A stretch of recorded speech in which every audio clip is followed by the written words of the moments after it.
ஹே வணக்கம் காய்ஸ். இன்னைக்கு நம்ம ரொம்ப சுவாரஸ்யமான ஒரு கதையை கேட்க போறோம். இந்த கதையை கேட்கறதுக்கு முன்னாடி இந்த கதையோட 2 பாகத்தை நான் முன்னாடியே அப்லோட் பண்ணியிருக்கேன். அதை கேட்டு இதை கேட்டீங்கன்னா இன்னும் சுவாரஸ்யமா இருக்கும். சரி காய்ஸ், இன்னைக்கு நம்ம கேட்க போற கதையோட பேர் என்னன்னா war for the planet of the apes. இந்த கதையோட ஒன்லைன் என்னன்னா, ஒரு ராணுவ படை சீசரோட மொத்த குடும்பத்தையும் சுட்டு கொன்னுட்டாங்க. சீசர் அந்த ராணுவ படைய பழி தீர்க்க அவங்க எல்லாரையும் தேடி போறான். ஆனா போக போக தான் சீசருக்கு புரிய வருது அவன் பெரிய தப்பு பண்றான்னு. சீசர் அவனோட பழைய தீர்த்தானா இல்லைன்னா வேற என்ன மாதிரி சவால்களை சந்திச்சானா அப்படின்றத இந்த முழு கதை. சரி காய்ஸ், இப்போ இந்த முழு கதையை கேட்போம். அதுக்கு முன்னாடி நீங்க நம்ம சேனலை சப்ஸ்கிரைப் பண்ணலன்னா உடனடியா சப்ஸ்கிரைப் பட்டனை அழுத்திட்டு பக்கத்துல இருக்க பெல் பட்டனை அழுத்துங்க. மேலும் மேலும் நான் போடுற வீடியோ உங்களை வந்து சேரும். சரி காய்ஸ், இப்போ நம்ம முழு கதையை கேட்போம். ஒரு ராணுவ படை காட்டுக்குள்ள ஏப்ஸை வேட்டையாட கூட்டமா போறாங்க. ஏப்ஸை கொல்ல போறன்ற ஒரு எண்ணத்தை எப்பவுமே அவங்க ஹெல்மெட் மாதிரி தலையிலே தான் இருக்கும். அப்போ ஒரு ராணுவ வீரன் கேப்டன் அப்படின்னு சொல்லி ஒளிஞ்சுக்கிறான். அவனை பார்த்து மற்றவங்களும் ஒளிஞ்சுக்கிறாங்க. முதல்ல ஒளிஞ்சான் ராணுவ வீரன். எட்டி பார்த்தா ஒரு ஏப் குதிரை மேல கன்னோட உட்காந்துட்டு இருக்கு. அந்த ராணுவ வீரன் கன் ஸ்கோப் மூலியமா பார்த்தா அந்த மாதிரி ஒரு 3-4 ஏப் ஒரு குதிரை மேல உட்காந்துட்டு இருக்கு. ராணுவ வீரர்களோட இருந்த ஒரு ஏப் மேல இன்னொரு ஏப் ஒரு தகவல் சொல்லுதுன்னு ஒரு ராணுவர்கிட்ட சொல்றான். மரத்துல உட்கார்ந்த ஒரு ஏப் அங்க 3 ஏப் இருக்காங்க, ஜாக்கிரதையா இருங்க, இவங்களுக்கு தகவல் சொல்லுது. எல்லா ராணுவ வீரர்களும் கன்னை ரெடியா எடுத்து வச்சு அவங்க பொசிஷன்ல நிக்கிறாங்க. கண்மூடித்தனமா எல்லா ஏப் சாகடிக்கிறாங்க. ஆனா அந்த பாதுகாப்புக்காக இருந்த ஒரு ஏப் மட்டும் குதிரையில தப்பிச்சோட படைய கூட்டிட்டு வர கத்திக்கிட்டே போறா. பாதுகாப்புக்காக போன ஏப் அவனுக்கு எதிரே ஏதோ ஒரு சத்தம் வருதுன்னு பொறுமைன்னு பார்த்தா அவன் மொத்தப்படியும் 50க்கும் மேலான ஒரு ஏப் குதிரையில வெறி கொண்டு வராங்க. ராணுவ வீரர்களுக்கு உதவி செஞ்ச ஒரு ஏப் அவன் ஏன்னா அழியறத அவன் கண்ணால பார்த்து வருத்தப்படுறான். ஏப் கிட்ட இருந்து வந்த வெடிகுண்டு ராணுவ படை மேல வந்து விழுது. இன்னும் சில வீரர்களை கம்பியாலே குத்தி சாகடிக்கிறாங்க ஏப்ஸ். அவங்க எரியிற கம்பி ஒரு சில வீரர்கள் மேல வேகமாக குத்தியது. அதுல ஒரு ராணுவ படை வீரன், நம்ம ஆளுங்க நிறைய பேர் இறந்துட்டு இருக்காங்க, எங்களுக்கு இன்னும் ஃபோர்ஸ் வேணும், அனுப்புங்க அப்படின்னு தகவல் சொல்றான். என்னால் உடனடியா யாரையும் இப்ப அனுப்ப முடியாது, நீ இப்ப கண்ட்ரோல் எடுத்து அவங்க சாகடி அப்படின்னு சொல்றான். அதுக்கு இவன், நான் ஒருத்தன் தான் இருக்கேன், நான் எல்லாரையும் கொல்ல முடியாதுன்னு சொல்லும் போது ஒரு ஏப் அவனை தூக்கிட்டு போறாங்க. ஏப்ஸோட வீடு எரிஞ்சு போய் நிலையில இருந்தது. நிறைய ஏப்ஸ் அவங்க குடும்பத்துல ஒருத்தரை இழந்துட்டு இருந்தாங்க. சீசர் இதெல்லாம் பார்த்து பெருமூச்சு விட்டு இதுக்கு எப்படி நான் தீர்வு காண போறேன்னு யோசிச்சுக்கிட்டே வந்தான். சீசருக்கு எல்லாருக்குமே ஒரு மரியாதை கொடுத்து வழி விட்டாங்க. சீசர் அவன் வீடு அழியறத அவன் கண் கலங்கி பார்த்துட்டு இருந்தான். அதோட அவனுக்கு கோபமும் இருந்தது. சீசர் அவன் வீடை தாக்க வந்த ராணுவ வீரர்களை முதல் முறையா பார்க்குறான். அப்போ சீசரோட ஃப்ரெண்டு சீசர் முன்னாடி வந்து, நம்ம இனத்துல இருந்து 63 பேர் இறந்து போயிட்டாங்க அப்படின்ற தகவலை சீசர் கிட்ட சொல்றான். சீசர் அதை கேட்டு மன உடைஞ்சு போய் நிற்கிறான். அப்போ ஒரு ராணுவ வீரன், நீதானே சீசர், முன்னதான் நாங்கள் இவ்வளோ நாளாக தேடிட்டு இருந்தோம், நீ இறந்ததா சொல்லிட்டு இருந்தாங்க, ஆனால் நாங்கள் கண்டுபிடிச்சிட்டோம், நீ ஒளிஞ்சிட்டு இருக்கிறத நாங்கள் கண்டுபிடிச்சிட்டோம் அப்படின்னு சீசர் கிட்ட சொல்றான். அப்போ அவங்களோட இருந்த ஒரு ராணுவ வீரன், அதுக்கிட்ட ஏன் பேசிட்டு இருக்க, அது மனுஷங்களை அழிக்க வந்த மிருகம், அதுக்கு ஒன்றும் புரியாது அப்படின்னு ஒரு ராணுவ வீரன் சொல்றான். அப்போ சீசர் அவன் முன்னாடி வந்து, நான் எந்த யுத்தத்தையும் ஆரம்பிச்ச அந்த ஏப் இறந்து போனான், அவனை நான் தான் கொன்னேன். கோபான்ற ஒரு ஏப் தான் மனுஷங்களுக்கும் ஏப்புக்கும் நடுவில் ஒரு யுத்தத்தை ஆரம்பிச்சாங்க. இப்போ நான் போராடுறேன்னா அது காரணம் ஏப்ஸை பாதுகாக்க மட்டும்தான் அப்படின்னு சீசர் அந்த ராணுவ வீரர்கிட்ட சொல்றான். அப்போ அந்த ராணுவ வீரன், அப்போ அவனை காப்பாற்ற மாட்டியா நீ, அவனும் உன்னோட இனம் தானே அப்படின்னு சொல்ல, அதுக்கு சீசர், இவன் கோபாவோட இருந்தவன், நான் சொல்றதுல இவங்களுக்கு தப்பாக தான் தெரியும், நான் தலைவன் ஆனதுக்கப்புறம் இவங்க என்னை பார்த்து பயப்பட ஆரம்பிச்சாங்க, அதனால தான் அவங்க உங்களோட சேர்ந்தாங்க அப்படின்னு சீசர் சொல்கிறான். அதுக்கு அந்த துரோகி, நான் ஒன்றும் உன்னை பார்த்து பயப்படலை, நீ தான் என்னை பார்த்து பயந்தாக்கணும், நானும் பார்க்குறேன் நீ எவ்வளோ நாள் இந்த காட்டுக்குள்ளேயே ஒளிஞ்சிருப்பேன்னு, மனுஷங்க உங்களை மொத்த இனத்தையும் அழிக்க போகிறாங்க அப்படின்னு சீசர் கிட்ட சொல்கிறான். கூட இருந்த ஏப் அவனை போட்டு அடிக்க ஆரம்பிச்சாங்க. சீசர் அதை நிறுத்தி, அவனை இங்கிருந்து கொண்டு போ, என் முன்னாடி நிற்க வைக்காதுன்னு சொல்றான். சீசர் அந்த ராணுவ வீரர்களை அவங்களோட இடத்துக்கே உயிரோட திருப்பி அனுப்பிச்சான். ஆனா ஒரு ராணுவ வீரர் அதால நம்ப முடியல. அதுக்கு சீசர், உனக்கு ஆர்டர் கொடுத்தவங்க கிட்ட போய் சொல்லு, சீசர் இன்னும் உயிரோட தான் இருக்கான், சீசருக்கு போர்ல இஷ்டம் இல்லைன்னு சொல்லு அப்படின்னு அவங்க கிட்ட தகவல் சொல்லி அனுப்புறான்.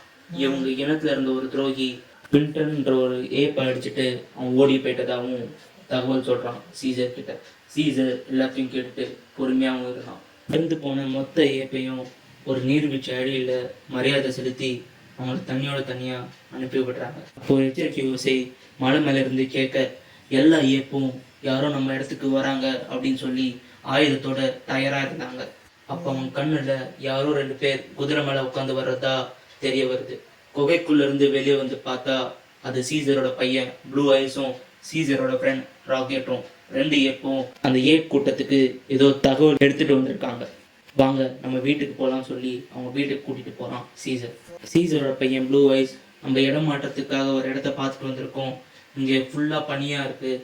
ஆனால் நம்ம போகிற புதிய இடம் ஃபுல்லாக மண், அதாவது பாலைவனம் அப்படின்னு மற்ற ஏப்ஸ் கிட்ட சொல்கிறான்.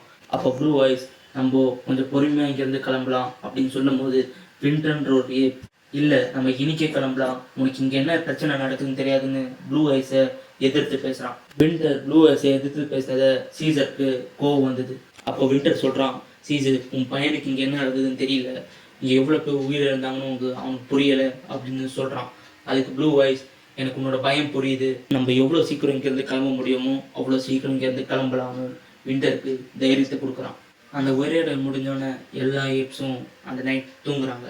அப்போ சீசரை மட்டும் எழுந்து அவனுக்கு ஏதோ தப்பு நடக்க போகிறதா உணர்றான்.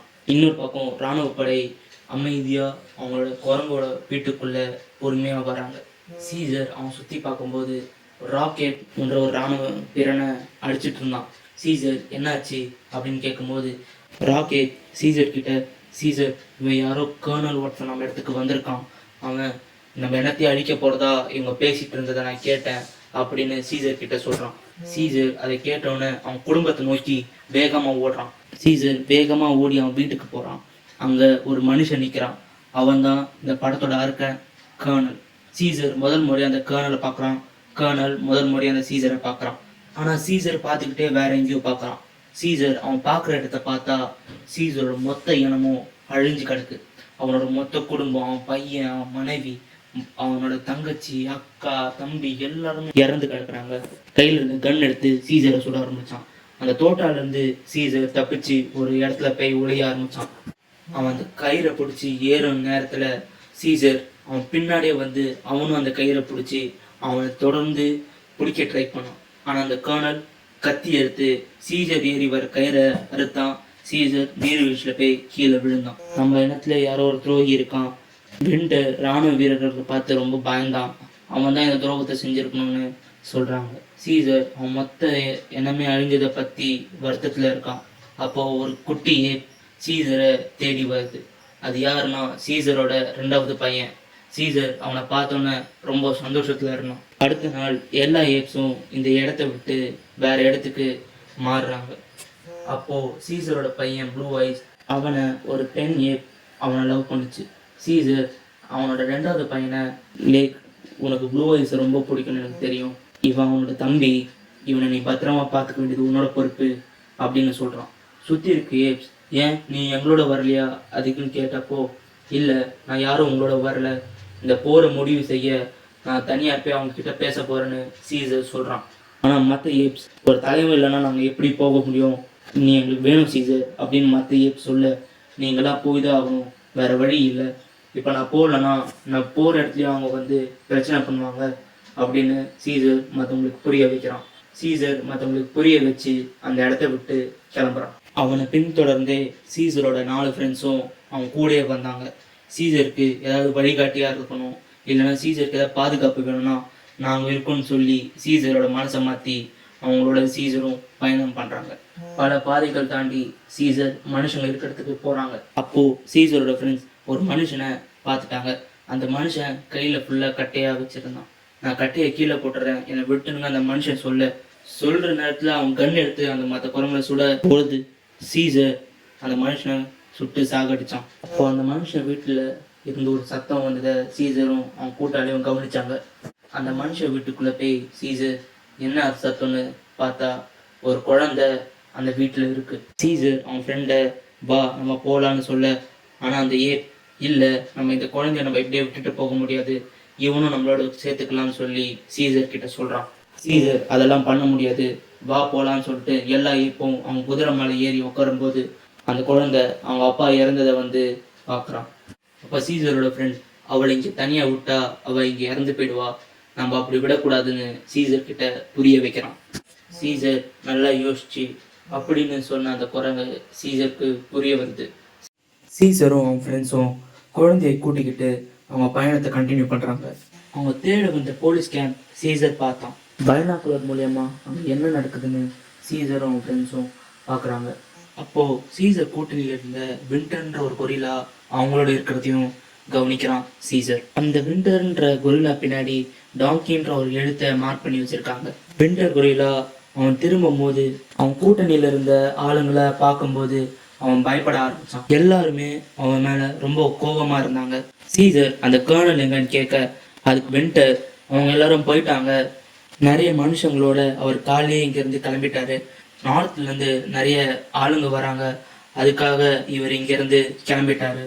அந்த கர்னல் வேற யாரோ பெரிய ஆளை சந்திக்க ஒரு எல்லைக்கு போயிருக்காரு, அதுக்கு சீசர் எந்த எல்லைக்கு போயிருக்கான் அப்படின்னு கேட்க அதுக்கு அந்த விண்டர் எனக்கு தெரியாது, ஆனால் நாளைக்கு எல்லாரும் இங்கேருந்து கிளம்புறாங்க, வடக்குல இருந்து ஆளுங்க வந்துட்டு இருக்காங்க, அவங்க வந்தாங்கன்னா எல்லா ஏப்ஸும் அழிச்சு சாகடிச்சிருவாங்க அப்படின்னு சீசர் கிட்ட சொல்கிறான் விண்டர். சீசர் அதை கேட்டோன்னு ஒரு பயங்கரமான கோவம் வருது மக்கள் மேலே. அதே நேரத்தில் விண்டர் எல்லாரும் என்னை மன்னிச்சிடுங்க, உங்கள் குடும்பம் அழிஞ்சிருக்கு நான் தான் காரணம், கர்னல் கிட்ட நான் தான் உங்கள் குடும்பம் எங்கே இருக்குன்னு கை காட்டினேன், அந்த துரோகத்துக்கு கடைசி வரைக்கும் எனக்கு மன்னிப்பே கிடையாதுன்னு சீசர் கிட்ட மன்னிப்பு கேட்குறான். அதுக்கு சீசர் நீ என் குடும்பத்தை சாவடிச்சிட்ட, என் மனைவியை சாவடிச்சிட்ட, என்னோட குழந்தைய சாவடிச்சிட்டேன்னு கோபத்தில் சொல்கிறான். விண்டர் ஒரு ஆளோட நிழல் தெரிஞ்சதுனால அவனை கூப்பிட்டு ட்ரை பண்ணும்போது சீசரும் அவன் ஃப்ரெண்ட்ஸும் 3 பேர் சேர்ந்து அவனை வாயடக்குனாங்க.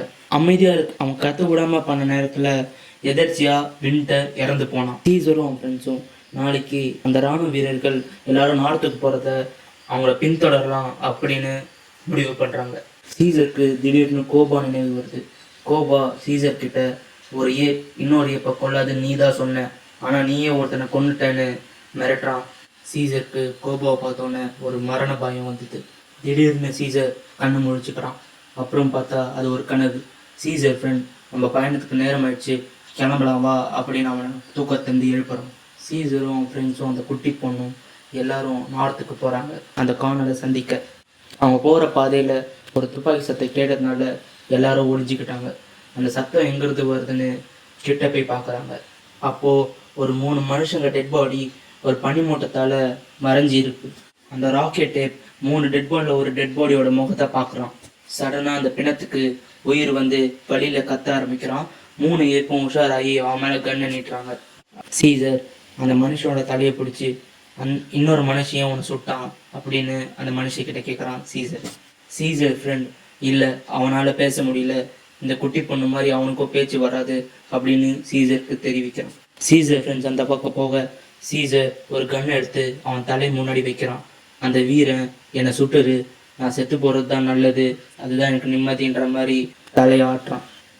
ஒரு உயரமான டவரில் அந்த குரங்குங்களாம் மேலே ஏறி வீரர்கள் எந்த பாதையில் போகிறாங்க எந்த டைரக்ஷனில் போகிறாங்கன்னு பார்க்குறாங்க. கீழே அந்த குட்டி பொண்ணு ஒரு குதிரை மேலே உட்காரும்போது ஸ்வெட்டர் போட்டுட்டு ஒருத்தன் அந்த குதிரைக்கிட்ட இருந்த ஆயுதத்தையும் அந்த குதிரையும் திருட்டிட்டு போகிறான். மேலே இருந்த சீசரும் அவன் ஃப்ரெண்ட்ஸும் உடனடியாக கீழே வந்து அவங்க குதிரையில் ஏறி அந்த திருடனை பின்தொடர்றாங்க. அந்த திருடன் ஒரு பாழஞ்ச வீட்டுக்குள்ளே போய் பதுங்கினான். சீசரும் அவன் ஃப்ரெண்ட்ஸும் அந்த வீட்டுக்கு பதுங்கி உள்ளே போனாங்க. ஒரு குகைக்குள்ளே சத்தம் கேட்டதை சீசர் கவனித்தான். அந்த குகையில் தான் அந்த திருடன் இருக்கான சீசரும் அவன் ஃப்ரெண்ட்ஸும் உள்ளே பார்க்குறாங்க. அந்த குகைக்குள்ளேருந்து சீசர்கிட்ட இருந்து திருடின பைனாக்குலர் கன் எல்லாம் வெளியே வீசுகிறான். அந்த திருடனும் கையை பொறுமையாக தூக்கிட்டு முன்னாடி வரான். அந்த திருடனை பார்த்து சீசரும் அவன் ஃப்ரெண்ட்ஸும் அதிர்ச்சி ஆனாங்க. ஏன்னா அந்த திருடன் ஒரு மனுஷன் இல்லை, அது அவனும் ஒரு ஏப். அந்த குட்டி ஏப் சீசர் கேங்கை பார்த்து பேட் ஏப் அப்படின்னு சிரிச்சுக்கிட்டே சொல்கிறான். சீசர் ஃப்ரெண்ட்ஸ் நீ யாரு, நீ இங்கே என்ன பண்ணிட்டு இருக்க தனியா அப்படின்னு அவனை விசாரிக்கிறாங்க. சீசர் ஃப்ரெண்ட்ஸ் நம்ம கூட்டத்தில் இவன் இருந்ததில்லை அப்படின்னு சீசர் கிட்ட சொல்கிறாங்க. அப்போ அந்த குட்டியே அவனோட வரலாறை சொல்கிறான். நான் ரொம்ப நாளாக இங்கே தனியாக தான் இருக்கேன், என் கூட யாருமே இல்லை, உங்களை பார்த்ததில் எனக்கு ரொம்ப சந்தோஷம் அப்படின்னு அந்த குட்டி குரங்கு சீசர் கிட்ட சொல்லுது. அதுக்கு சீசர் உன்ன மாதிரி எவ்வளோ பேர் இங்கே பதுங்கியிருக்காங்க அப்படின்னு சீசர் அந்த குட்டி குரங்கு கிட்ட கேட்குறான். அதுக்கு அவன் யாருமே இல்லை, எல்லாருமே இறந்துட்டாங்க, ஒரு மிலிட்ரி ஆர்மி அவன் மொத்த இனத்தையும் சுட்டு கொண்டுட்டாங்க, நான் மட்டும் எப்படியோ ஒளிஞ்சு இங்கேருந்து தப்பிச்சிட்டேன் அப்படின்னு சீசர் கிட்ட சொல்லுறான். சீசர் நீ எப்படி பேச கற்றுக்கிட்ட அப்படின்னு அந்த குட்டி குரங்கு கிட்ட கேட்குறான். அதுக்கு அந்த குட்டியே மனுஷங்களை பார்த்து கவனித்து அவங்க கிட்ட இருந்து பேச கற்றுக்கிட்டானா அப்படின்னு சீசர் கிட்ட சொல்லுறான். அந்த குட்டியே அவங்க கூடாரத்துல இருந்து அவங்களுக்கு தேவையான சாப்பாட்டெல்லாம் எடுத்துகிட்டு வந்து சாப்பிடுங்கன்னு பரிசளிக்கிறான். நீங்களாம் என்னோட புது நண்பர்கள், நீங்கள் நல்லா சாப்பிடணும், வேணா இங்கேயே தங்கிக்கோங்க, நான் உங்களுக்கு முழு உரிமை கொடுக்குறேன் அப்படின்னு அந்த குட்டியே மற்ற ஏப்ஸ் கிட்ட சொல்லுறான். ஜூவில் நாங்கள் இருந்தப்போ மனுஷங்க எல்லா ஏப்ஸையும் கொண்டுட்டாங்க. அவங்க இறந்ததுனால மனுஷங்களுக்கும் நோய் பரவ ஆரம்பிச்சது, அவங்களும் கொஞ்சம் கொஞ்சமாக இறக்க ஆரம்பிச்சாங்கன்னு சீசர் கிட்ட தெளிவுபடுத்துகிறான். சீசர், அந்த இடம் உங்களுக்கு தெரியுமா, என்னை கூட்டிகிட்டு போறியா அப்படின்னு அந்த சின்ன ஏப் கிட்ட கேட்குறான். இல்லை என்னால் கூட்டிகிட்டு போக முடியாது, நீங்கள் வேணால் போயிட்டு வாங்க அப்படின்னு பயங்கரமாக அடம் பிடிக்கிறான். சீசர் எதுவும் பண்ணாமல் அந்த ராத்திரி அங்கே தங்குறான். எல்லாரும் நிம்மதியாக தூங்கும் போது சீசரால் மட்டும் தூங்க முடியல. அப்போ அந்த குட்டியே, நீ ஏன் தூங்கலை, உனக்கு என்ன ஆச்சுன்னு கேட்கும்போது, எனக்குன்னு ஒரு குடும்பம் இருந்துச்சு, எனக்குன்னு ஒரு நண்பர்கள் இருந்தாங்க, ஆனால் அத்தனை பேரையும் கொண்டுட்டு போனவன் அந்த கர்னல் தான் அப்படின்னு அந்த குட்டி ஏப் கிட்ட சீசர் சொல்கிறான். அப்போ அந்த குட்டியே, எனக்கு ஒரு குடும்பம் இருந்துச்சு, அது கொன்னதும் ஒரு இந்த மாதிரி மிலிட்ரி ஆஃபீஸர்ஸ் தான் அப்படின்னு சீசருக்கு தெளிவுபடுத்துகிறான். உடனே அந்த குட்டி குரங்கு, நம்ம நாளைக்கு அவங்கள தேடி போகலாம், நான் உங்களுக்கு வழி காட்டுறேன் அப்படின்னு சொல்லி சீசருக்கு நம்பிக்கை கொடுக்குறான். அடுத்த நாள் அந்த குட்டியே மிலிட்ரி கேம்பை சீசருக்கும் அவன் ஃப்ரெண்ட்ஸுக்கும் காமிச்சான். சீசரும் அவன் ஃப்ரெண்டும் அந்த மிலிட்ரி கேம்ப் நெருங்க வேவு பார்க்க ஆரம்பித்தாங்க. அங்கே கவனிக்க ஆரம்பிக்கும் போது 2 குதிரைங்க மட்டும் தனியாக நின்றுட்டு இருந்துச்சு. அப்போ திடீர்னு 2 மிலிட்ரி ஆஃபீஸர்ஸ் சீசரையும் அவன் ஃப்ரெண்டையும் தாக்குனாங்க. இன்னொரு இராணுவ வீரனும் சீசரை அடிக்க வரும்போது ராக்கெட்ன்ற ஒரு ஏப் அவனை அடித்து சீசரை காப்பாற்றினான். சீசரும் ராக்கெட்டும் இன்னொரு ஏப்பை அவன் ஃப்ரெண்ட்ஸ் இருக்க இடத்துக்கு கூட்டிகிட்டு வராங்க. அவனுக்கு இராணுவ வீரனால் குண்டடிப்பட்டிருக்கு, அவன் நெஞ்சில் புல்லட் போயிருக்கு அப்படின்றது அவனுக்கு புரிய வருது. சீசரோட ஃப்ரெண்ட் இறந்து போகிறான். அந்த குட்டி பொண்ணு அந்த குரங்கு இறந்ததுக்காக ரொம்பவே அழுவுது, மன கஷ்டத்தில் இருக்குது. சீசர், இது வேண்டாம், நம்ம திரும்பி நம்ம இனத்தோடைய போயிடலாம், இது நிறுத்தணும் அப்படின்னு சீசரோட ஃப்ரெண்ட் சொல்கிறான். நீ பண்ணுறதெல்லாம் கோபா பண்ணுற மாதிரியே இருக்குது, கோபா மனுஷங்களை அடிக்கணும் அப்படின்ற ஒரு எண்ணத்தோடு சுற்றிட்டு இருந்தான், உன்னோட எண்ணமும் அப்படி தான் இருக்குது அப்படின்னு சீசர் ஃப்ரெண்ட் சொல்கிறான். சீசருக்கு அதை கேட்ட உடனே பயங்கர கோவம் வந்துச்சு. நான் உங்களை கூட்டிகிட்டு வந்த தப்பு தான், இனிமேல் யாரும் பின்னாடி வராதிங்க, நானே ஒரு ஆளாக பார்த்துக்கிறேன்னு அவங்கக்கிட்ட சொல்லி சீசர் அந்த இடத்த விட்டு கிளம்புறான். அன்னைக்கு நைட்டு சீசர் அந்த கேம்பு பக்கத்தில் கொஞ்சம் கொஞ்சமாக நெருங்குறான். அப்போ நெருங்கும் போது ஒரு மரத்தில் ஒவ்வொரு ஏப்பாவும் கட்டி வச்சுருந்தாங்க. சீசர் அதை பார்த்து அதிர்ச்சி ஆனான். சீசர் கிட்ட போய் அந்த கேம்பை பார்த்ததுக்கு அப்புறம் தான் தெரிஞ்சுது, அவங்க மொத்த கூட்ட ஏப்பும் இங்கே அடைச்சி வச்சுருக்காங்க. அப்போது சீசருக்கு பின்னாடி இருந்த ஒரு ஏப் எறும்ப ஆரம்பித்தோன்னே சீசர் அவன் கையில் கட்டெல்லாம் ஊற்று விட்டு அவனை விடுவிச்சான். சீசர் அவன்கிட்ட, என்னாச்சு, ஏன் எல்லாரும் இங்கே இருக்கீங்க அப்படின்னு கேட்க, அந்த இராணுவ வீரர்கள் நாங்கள் போகிற வழியில் எங்களை சுற்றிட்டாங்க, எல்லாரும் எங்களை கொல்ல பார்த்தாங்க, ஆனால் அந்த கர்னல், யாரும் கொல்லாதீங்க, இவங்க மூலியமாக எனக்கு ஒரு வேலை நடக்க வேண்டியது இருக்குது, அதை முடிஞ்சதுக்கப்புறம் இவங்களை கொண்டுடலாம், அதுக்காக இவங்களை எல்லாரும் இவங்க கூட்டிகிட்டு வந்திருக்காங்கன்னு சீசருக்கு தெளிவுபடுத்துகிறான். அந்த அப்படியே மயங்கி கீழே விழுந்தான். சீசர் பின்னாடி யாரோ வந்து நின்னாங்க. சீசர் திரும்பி பார்த்தா அந்த டாங்கின்ற ஒரு ஏப்பு தான் சீசர் அடிச்சுது. சீசர் மயக்கத்தில் போய் விழுந்தான். கண் முழிச்சு பார்த்த உடனே சீசர் அந்த கர்னலை 2வது முறையாக பார்க்குறான்.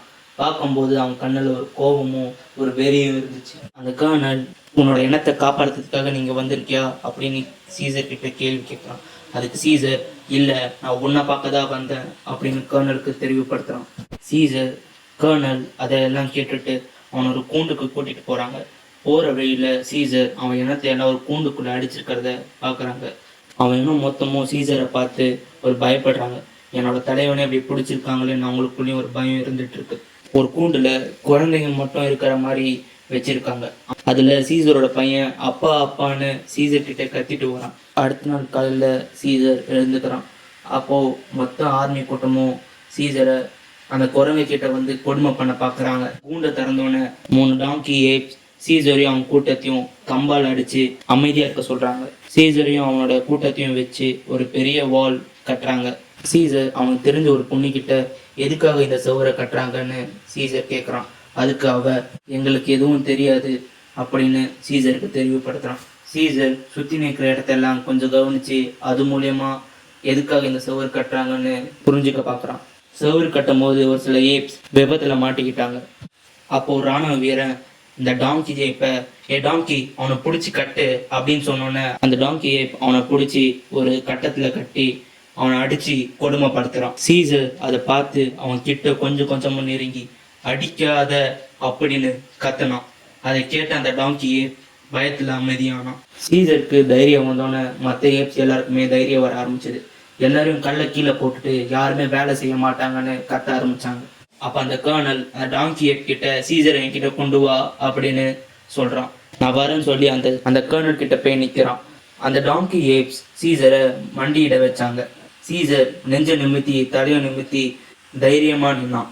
பின்னாடி இந்த டாங்கி ஏப் சீசரை கொடுமைப்படுத்த ஆரம்பித்தான். ஆனால் சீசர் முகத்துலையும் சரி உடம்பு ரீதியாகவும் சரி அவன் வெளியே காட்டிக்கல. அப்போ அந்த கர்னல் சீசர் கிட்ட வந்து எல்லாரையும் ஒழுங்காக வேலையை பார்க்க சொல்லு அப்படின்னு சீசர் கிட்ட கேட்கறான். அதுக்கு சீசர் தண்ணியும் சாப்பாட்டும் இல்லைன்னா யாரும் வேலை செய்ய மாட்டாங்கன்னு அந்த கர்னல் கிட்ட சொல்கிறான். அதுக்கு அந்த கர்னல் கன் எடுத்து சீசர் தலையிலேயே வச்சான். சீசரும் பயப்படாம அவன் தலையை கன்னு முன்னாடி நீட்டினான். அந்த கர்னல் 5 எண்ண ஆரம்பித்தான். அந்த 5 எண்ண ஆரம்பிக்கிறதுக்குள்ள எல்லாரும் வேலைக்கு போகலைன்னா சீசர் இறந்துருவான்னு எல்லாருக்கும் புரிய வருது. அதில் ஒரு நிலைமையை புரிஞ்சு அவள் வேலையை தொடங்க ஆரம்பித்தான். அந்த ஏப்பை பார்த்து மற்ற ஏப்பும் எல்லாருமே கல்லை தூக்கி வேலையை தொடங்க ஆரம்பித்தாங்க சீசரை காப்பாற்றுறதுக்காக. கேம்பை விட்டு வெளியே இருந்த சீசரும் அவன் ஃப்ரெண்ட்ஸும் அந்த கேம்புக்குள்ளே கொஞ்சம் கொஞ்சமாக உள்ளே போனாங்க. அப்போ அந்த குட்டி ஏப் இல்லை நான் போகமாட்டேன்னு சொல்லி ஓடி போய் ஒரு குழிக்குள்ளே போய் விழுந்தான்.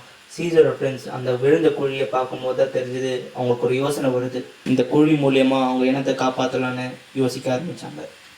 அடுத்த நாள் எல்லா ஏப்ஸுக்குமே சாப்பாடும் தண்ணியும் கொடுக்க ஆரம்பித்தாங்க. ஆனால் சீசருக்கு மட்டும் எதுவுமே கொடுக்கல. எல்லா ஏப்ஸுமே சீசருக்கு ஒரு பெரிய நன்றியை சொன்னாங்க. அவன் கண்ணெல்லாம் கலங்க ஆரம்பிச்சது.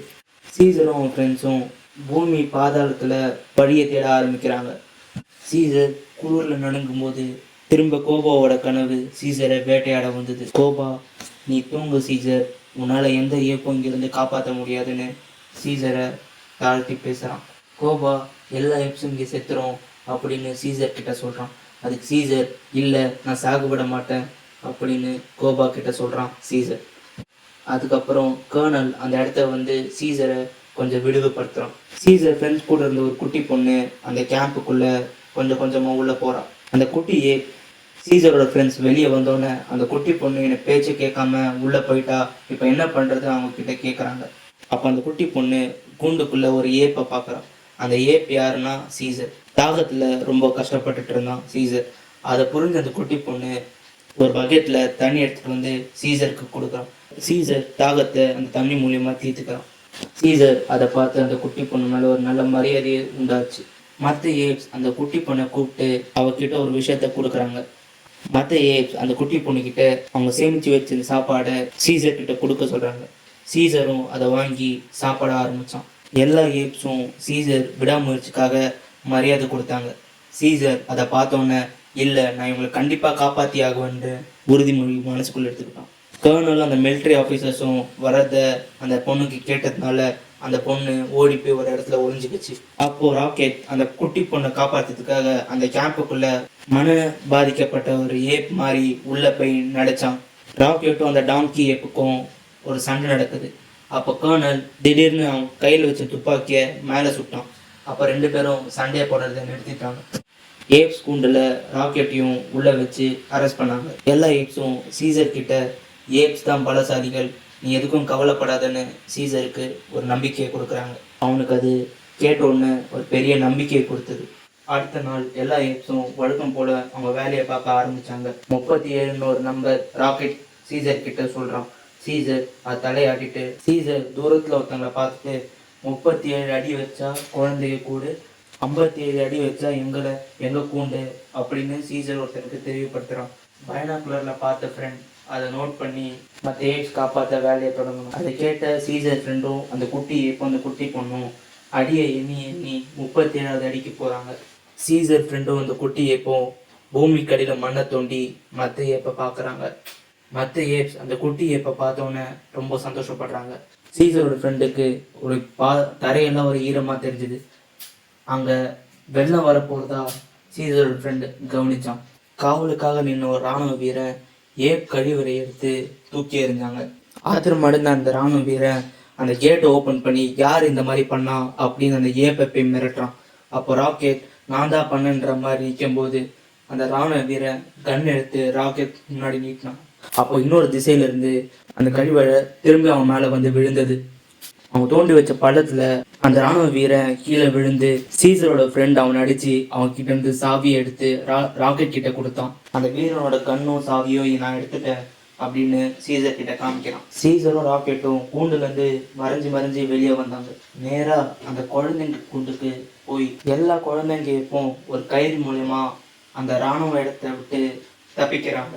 அந்த ராணுவ இடத்தை விட்டு வெளியே வந்த குழந்தைங்களை ஒரு சில பாதுகாப்பா அவங்கள ஒரு இடத்துக்குள்ள மற்ற சீசரும் மற்ற எல்லா ஏப்ஸும் அந்த பழத்து மூலியமா தப்பிக்கிறாங்க. அந்த குட்டி எல்லா குழந்தைங்க ஏப்பையும் சீக்கிரம் போங்க, யாரும் நிற்காதீங்கன்னு சொல்லி வழி நடத்துறான். அப்போ சீசர் அந்த ராணுவ தலைவனோட ரூமை பார்த்து அவன் அங்கே போறதா யோசிச்சுட்டு இருக்கான். ஆனால் ராக்கெட் சீசர் வா நம்ம போகலாம் நேரம் ஆகுதுன்னு சொல்லும்போது சீசர் இல்லை, நீங்கள் சொன்னது கரெக்டு தான், நான் கொஞ்சம் கொஞ்சமாக கோபாவாக மாறிட்டு வந்துட்டு இருக்கேன். கோபாவுக்கு மனுஷங்க மேலே ஒரு பழி வாங்குற எண்ணம் இருந்துச்சு, இப்போ எனக்கும் அந்த எண்ணம் இருக்கிறது ஒன்று பயமாக இருக்குது அப்படின்னு சீசர் ராக்கெட் கிட்ட சொல்கிறான். சீசர் ராக்கெட் கிட்ட நீங்கள் எல்லாரும் உடனடியாக கிளம்புங்க, எனக்கு ஒரு வேலை இருக்குன்னு சீசர் ராக்கெட் கிட்ட சொல்கிறான். அந்த குட்டி ஏப் சின்ன ஏப்புங்களை சீக்கிரம் போக சொல்ல அப்போ அந்த குட்டி ஏப்புக்கு திடீர்னு ஒரு குண்டு வெடி சவுண்ட் கேட்குது. அதை கேட்டோன்னே எல்லா குட்டி ஏப்பையும் எங்கேயும் நடக்க விடாமல் ஒளிஞ்சிக்க சொல்கிறான். எங்கேருந்து ஒரு சில பேர் அந்த இராணுவ இடத்தை குண்டு வெடித்து அழிக்க பார்க்குறாங்க. இந்த இராணுவ படைகளும் திரும்ப தாக்குறாங்க. இவங்க 2 பேருக்கு நடுவில் ஏப்ஸ் மாட்டிக்கிட்டாங்க. சீசர் அந்த கர்னல் இடத்துக்கு போகிறான். அங்கே போனால் குண்டுகளும் அவன் குழந்தை ஃபோட்டோ எல்லாமே இருக்குது. அந்த கர்னல் ரத்தம் வாந்தி எடுத்ததை சீசர் பார்க்குறான். சீசருக்கு புரிய வருது அவன் பயத்தால் ஒரு தப்பான முடிவு எடுத்திருக்கான்னு. சீசர் அவன்கிட்ட ஒரு கன்னை கொடுத்து அங்கேருந்து கிளம்புறான். அந்த கர்னல் அவன் கன் எடுத்து அவன் கழுத்துக்கிட்ட வச்சு ஷூட் பண்ணி அவன் இறந்து போகிறான். இன்னொரு பக்கம் இராணுவ வீரர்கள் அவங்கள காப்பாற்றிக்க இன்னொரு படியை சுட்டு சாகடிக்க பார்க்குறாங்க. நடுவில் ஒரு யுத்தமே நடக்குது. ஒரு இராணுவ வீரன் கன்னை ரீலோட் பண்ணும் போது ஏப் தப்பிக்கிறத பார்த்து இவன் அமைதியாக நிற்கிறான். அந்த இராணுவ வீரன் தப்பிக்க கூடாதுன்னு எல்லாரையும் சுட்டு சாகடிக்க பார்க்குறான். ஒரு சில ஏப்ஸ் இறந்து போகிறாங்க. அவனோடு சேர்ந்து பல இராணுவ வீரர்கள் ஏப்பை சாகடிக்கிறதுக்காக எல்லாரையும் அவங்களே ஷூட் பண்ணுறாங்க. சீசர் அவங்கள காப்பாற்ற கையில் ஒரு வெடிகுண்டை எடுத்துட்டு அந்த போர் நடக்கிற இடத்துக்கு வேகமாக ஓடுறான். இந்த டாங்கி ஏப்புக்கு ஒன்றுமே புரியல. நம்மள ஒருத்தர் தாக்குறாங்க, ஆனால் திரும்பியே நம்ம ஏப்ஸே தாக்குறோம், நம்ம மனுஷங்களை தான் தாக்குறாங்க, நம்மள ஏப்ஸ் எதுவுமே பண்ணலையே, ஆனால் அவங்க ஏன் ஏப்ஸேக்குள்ளே துடிக்கிறாங்கன்னு அப்போ அவனுக்கு புரிய வருது. நிறைய ஏப்ஸ் இறந்து போகிறத அவன் கண்ணால் பார்க்குறான். அப்போ ராக்கெட் கன்னை ரீலோட் பண்ண புல்லட்ஸ் எடுக்கும்போது சீசரை கவனிக்கிறான். சீசர் எவ்வளோ தடைகளும் தாண்டி அவன் இனத்தை காப்பாற்றுறதுக்காக போராடுறத அந்த டாங்கி ஏப் கவனிக்கிறான். சீசர் அவன் கிட்ட இருந்து ஒரு பாம் எடுத்து அந்த ஃபியூல் டேங்க் மேலே வீச பார்க்குறான். அப்போது இராணுவ வீரன் சீசரை அம்பால சுடுறான். அந்த பாம் கையை தவறி கீழே விழுந்துடுச்சு. இது எல்லாத்தையும் அந்த டாங்கி பார்த்துட்டு இருக்கான். அப்போது இராணுவ வீரன் சீசரை கொல்ல நெருங்குறான். திடீர்னு அந்த இராணுவ வீரன் மேலே யாரோ குண்டு வீசினாங்க. அந்த இராணுவ வீரன் இறந்து போகிறான். யாருன்னு சீசர் திரும்பி பார்த்தா அந்த டாங்கியே சீசரை காப்பாற்றியிருக்கான். சீசர் அதை பார்த்து ரொம்பவே சந்தோஷப்பட்டான். ஆனால் பின்னாடி இருந்த ஒரு வீரன் அந்த டாங்கியப்பை மண்டையிலே சுட்டு சாகடிச்சிட்டான். அந்த நேரத்தில் சீசர் வெடி எடுத்து அந்த ஃபியூல் டேங்க் மேலே வீசினான். அந்த இடமே வெடிஞ்சு சுக்குநூறாச்சு. எல்லா வீரர்களும் இறந்தாங்க. சீசர் வேகமாக அந்த குகைக்குள்ள கீழே விழுந்து ஓடினான். எல்லா ஏப்ஸுமே காப்பாற்றப்பட்டாங்க. சீசர் அந்த குகைக்குள்ளேருந்து வெளியே வந்து அந்த இராணுவ இடத்தை பார்க்குறான். ஆனால் அங்கே வேற ஒரு மனுஷங்க இருந்தாங்க. சீசர் அதை பார்த்த உடனே அவனுக்கு என்ன இங்கே நடக்குதுன்னே புரியலை. அந்த இராணுவ வீரர்கள் எல்லாருமே சீசரை கவனிக்கிறாங்க. சீசர் முன்னாடி கண்ணை நீட்டி அவனை சுட பார்க்குறாங்க. அப்போது மலை உச்சியிலேருந்து பனி சரிவு ஒன்று உருவாகுது. சீசரும் மக்களும் அதை பார்த்து பயத்தில் அங்கேருந்து ஓட ஆரம்பித்தாங்க. எல்லா ஏப்ஸும் அந்த பனி சரிவுலேருந்து காப்பாற்றிக்க எல்லாருமே ஒவ்வொரு மரத்து மேலே ஏறினாங்க. ஆனால் மனுஷங்க இயற்கை கிட்ட இருந்து அவங்களால காப்பாற்றிக்க முடியல. நிறைய பேர் இறந்து போனாங்க. பனி சரிவு அந்த இடத்த மொத்தமாகவே அழிச்சிடுச்சு. சீசரும் கூட்டமும் இடமாற்றம் செய்கிறாங்க. பாலைவனத்தை எல்லாம் தாண்டி கடைசி அவங்க தங்க போகிற வீட்டுக்கு வந்து சேர்ந்தாங்க. எல்லா ஏப்ஸுமே ரொம்ப சந்தோஷப்பட்டாங்க. அப்போது சீசர் ஃப்ரெண்ட் சீசருக்கு ஏதோ காயம் பட்டிருக்குன்னு கவனிக்கிறான். ஆனால் சீசர் இல்லை, யாருக்கிட்டுமே இதை பற்றி சொல்லாத, வருத்தப்படாத மோரிஸ், இனி நம்ம எதுக்கும் பயப்பட வேணாம், ஏன்னா இப்போ நம்ம வீட்டில் இருக்கோம் அப்படின்னு சீசர் மோரிஸ்க்கு தைரியம் கொடுக்குறான். இதுக்கு பிறக்க போகிற ஏப்ஸ் எல்லாருக்குமே நீ ஒரு எடுத்துக்காட்டாக இருப்ப சீசர் அப்படின்னு அவன் ஃப்ரெண்ட் மோரிஸ் சொல்கிறான். கடைசியாக மோரிஸ் சீசருக்கு ஒரு பெரிய நன்றி சொல்கிறான். எங்களுக்காக நீ பல தியாகத்தை செஞ்சிருக்க, இதுக்காக பெரிய நன்றி சீசர், நாங்கள் இது கடைசி வரைக்கும் மறக்க மாட்டோம்னு சீசர் கிட்ட சொல்கிறான். சீசர் அதை கேட்டு சந்தோஷப்பட்டு அவன் மற்ற ஏப்ஸ் சந்தோஷமா இருக்கிறத பார்க்குறான். இதுதான் அவனோட கனவு, இதுதான் அவனோட லட்சியம். அதை நினச்சி அவன் ரொம்ப பெருமைப்படுறான். சீசர் கொஞ்சம் கொஞ்சமாக அவனோட உயிரை எழுந்தான். கூட இருந்த மாரிஸ் வலி தாங்க முடியாமல் அழ ஆரம்பித்தான். சீசர் கடைசியாக தலைவனாகவே இறந்து போனான். இதோட இந்த படம் முடியுது கைஸ். உங்களுக்கு இந்த படம் பிடிச்சிருந்தா லைக் பண்ணுங்கள். உங்களுக்கு இன்ட்ரெஸ்டிங்காக ஃபீல் ஆச்சுன்னா கமெண்ட் பண்ணுங்கள். உங்களுக்கு தெரிஞ்சதை 4 பேருக்கு தெரிய ஷேர் பண்ணுங்கள். அண்ட் முக்கியமாக அடுத்தடுத்த வீடியோவை பார்க்க சப்ஸ்கிரைப் பண்ணுங்கள். Thank you guys. Have a nice day.